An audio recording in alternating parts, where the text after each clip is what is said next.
once again. So, the time has come for me to unveil the latest member, the latest addition of my family.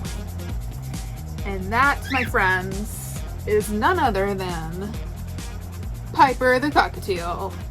Here he is. So, Piper has had quite the life, I have to say. As short as it's been. I mean, he is not even like an adult yet, and he's been like through so much for a little bird. So I got Piper back in January, actually, and I had intended on making a little short video just introducing him to you guys, but some things happened along the way which were kind of hindrances and distractions. So one of which is little Piper decided to get into an accident. And what I mean by an accident, I mean kind of like he fell and scraped his bum on a serrated piece of a perch. And so what I mean by a serrated piece, I mean like the little piece that sticks out the back that you use to attach to a cage, that you have the screw-on type, so it's like metal and it's serrated. Yeah, well, it was sticking out the back of the cage, and my boy, being a clipped bird, is not the best at flying. Yes, Priscilla, we know. Anyway, he's not the best at flying. Let me go get the princess. Hold on. She wants to be in on this too.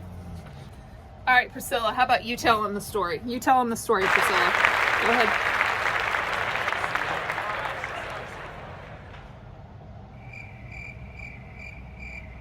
Okay, I'm gonna tell the story. So anyway, he's... Do you want to tell it? Okay. He scraped his bum on that piece. The crazy thing was he didn't make any sounds like he hurt himself. You know, like birds usually like screech and stuff, or holler if they hurt themselves. He didn't do any sort of thing like that, so I didn't even know he hurt himself. He would kind of like make fluttery jumps off of his cage from time to time. Practice flying, no big deal. So I didn't think nothing of it. You know, I picked him up, and the only reason why I noticed actually was because I was working on harness training him at the time. And with harness training, you know, you have to get them used to wearing the harness and trying to get it over their head and, you know, yeah, get their wings, you know, in the, I don't know what you're doing. Yes. Well, while I was trying to get the harness on him that particular time, I noticed a spot of blood on my hand, and I'm like, well, where did that come from? Am I bleeding somewhere? Like, I thought it was me. And then I turned him over, and I saw this. And it was so bad that I can't even show it to you guys how bad it was. But basically, he tore a hole about this big, like the size of a quarter. Can you imagine a quarter on a little cockatiel? Just underneath the vent, so not the vent, just underneath the vent. So between the vent and the tail. The vent is like their one and only hole, by the way, and just in case you're not a bird person and you don't know what I'm talking about, aside for the ear holes. So he had a lot of blood, but he was, you know, kind of squirmy and stuff, and there was a lot of blood, and honestly, I just couldn't tell how bad it was, but I was just trying to stay calm. You know, they always say, bird people, just stay calm, because if you're calm, your bird will be calm. If you start freaking out, like, you know, your bird busts a blood feather or something like that, you never want to freak out, because that'll just make them freak out more and possibly bleed more because their heart's going up and stuff like that. Okay. Yeah, that's a good spot for you. Yeah. I tried to clean it up first before making a decision what to do.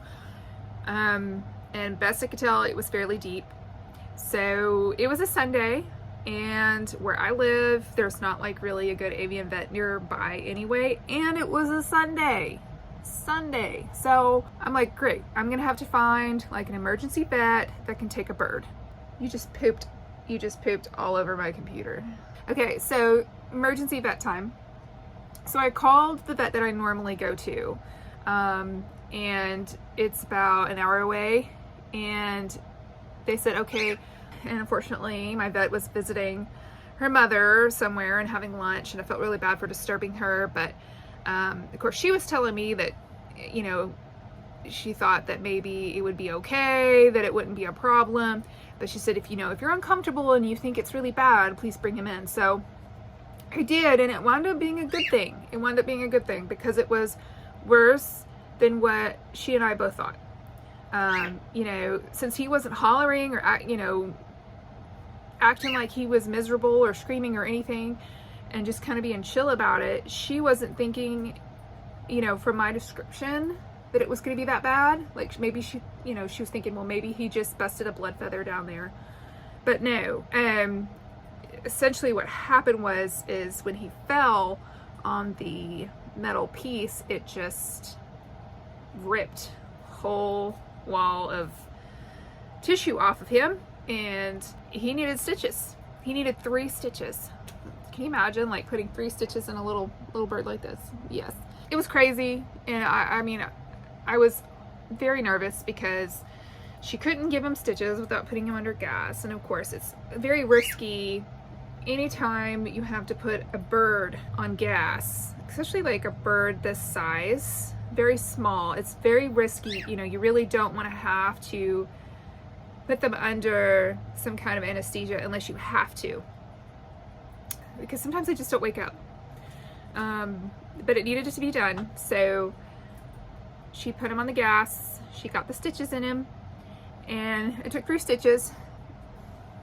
And she told me that she was really glad that I did bring him in, and she wasn't upset at all that I did, for interrupting her day. So I was really grateful for that. But the poor little guy wound up with a coat of shame, or something like a coat of shame anyway, because he, she didn't want him to pick back there at his stitches. And so, so he had to wear this lovely coat of shame, and he was supposed to wear it for a whole 2 weeks, and that didn't happen. I'm going to tell you right now, this bird and I could not handle it more than a week. He just kept crying all the time. Well, not crying, like the typical like whiny baby bird noise, and scratching at the bandage all the time and wanting it off. And I just made the executive decision that I'm just going to go ahead and take this bad boy off, which was an act of Congress in itself, because it was really tightly put around his neck to keep him from getting it off. So me and my husband had to work together to get it off his neck. And then when we finally got it off, it was like you could tell he was so relieved to have it off. And no, he didn't pick at his stitches. He was really good about it. Didn't bother them. And then the following weekend, we took him to get his stitches out. So since then, he's been doing really good. You can still see where he was injured, because it is taking a while for the feathers to grow back, because it ripped off like everything, like feathers, skin. So not only has his skin had to grow back, but his feathers have had to grow back. And I don't know, for those of you bird people who know how, birds grow feathers and how painful it is for them when they have blood feathers, just imagine recovering from a wound of that nature. And then, as you're healing and you have a scab back there, and then these feathers are growing through the scab. So anyway, and let's see if we can get, you can see it's kind of funky looking back there, right? Like, I'm trying not to touch him, because you're not supposed to touch back there. But as you can see, he's got something weird going on back there. It used to look a lot weirder. Yeah, there you go. I think that's as best as I'm gonna get, because he had nothing. But his feathers are coming in, so yay! So back to Piper. Onto the like the happy, fun side of Piper, the not so dangerous side of Piper. I think he just naturally likes to get into things. Like he likes to get into trouble because it just seems like he's always doing something. And I'm like, no, stop. You're going to hurt yourself again. You know, like after that one incident, I'm like very scared that he's just going to jump off somewhere and just hurt himself. And he is definitely more reckless, I would say, than Priscilla ever was as a young cockatiel. I feel like I have to keep my eye on him more. He seems to be more adventurous and wanting to get into things, but he certainly doesn't have the attitude that little Priscilla May has. Priscilla May is like a diva essentially now. Piper, he's just a sweet little baby. He's just so sweet and so quiet. He doesn't bite. He knows how to let me know if he's not in agreement with something. Like he'll kind of like nip like a little bit on my fingers, like if he's tired of being scritched, or you know, he doesn't want me holding him a certain way. But he has a very calm demeanor, very chill personality, and his favorite toy are rings, like the kind of rings you wear. Rings. I have some silicone rings. You know, I'm sure y'all have seen people wear silicone rings to like the gym and stuff like that. Places where you wouldn't want to wear actual jewelry in case it got damaged. Well, he loves silicone rings. Like he will play with silicone rings like no tomorrow. He just doesn't get bored of them. He loves just carrying them around in his beak, and he's got like this new trick now. Maybe I'll make a video later where he tries to stick them back on my finger. After he's removed them, then he tries to stick them back while being perched on my hand, which is pretty interesting. But yeah, see, he's already trying to get after what I'm wearing currently. So, silly boy.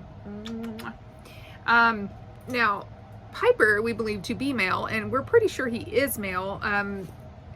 One reason why is his face is getting more and more yellow as he gets older. He's not a year yet, and he hasn't finished his first molt, although he has begun. Trust me, it has begun. He is losing feathers every day, a lot of feathers, and I am just waiting for them tail feathers and those wing feathers to molt, because they're looking pretty gnarly, as you can see. Adult cockatiel feathers are much stronger than baby cockatiel feathers, which can easily become damaged and break, as what's happened here. And then of course his wings were clipped, and he just wants to fly. I mean, so desperately he wants to fly, and I want that for him too. So I'm looking forward to that, but it's gonna take a while, because he has to, for one, molt the clipped feathers, which hasn't happened yet. He's just molting his crest feathers and his face feathers and some of these feathers, but not his wing feathers yet. But once he molts them, then he has to grow new ones, and that takes time too, because they get pretty long. I mean, just check out little Priscilla up here. I mean, it took her a while to get to where she is, because when I got her wings were clipped too, and she's still missing, I want to say in one of her wings, she's still missing a feather that's clipped. Like the feather's there, it's still there, but it's clipped and it hasn't been molted out yet. She's pretty much got all her like adult feathers, so it's taken them. You can really see the difference between a young cockatiel and adult cockatiel. If you put them side by side, you can kind of see Piper's feathers are kind of gnarly looking and ruddy. He just looks kind of unkempt, like he rolled out of bed. Sorry, no offense. And then you have Priscilla May here, who is just gorgeous. I mean, her crest has really come through. It's very nice and a good size. And then like her wing feathers, they've grown in, like I said, all but one pretty much. And that's what he will look like when he finally matures. His wing feathers will be long like that too, and kind of cross over in the back. Except with Piper being a boy, or at least, you know, we're 99% certain he's a boy, he will have more yellow on his face than Priscilla. So yes, so this is Piper, and Piper and I will be making more videos, and you'll get to see more of Piper very, very, very soon. Isn't that right, Piper? Yes! He is a cutie patootie.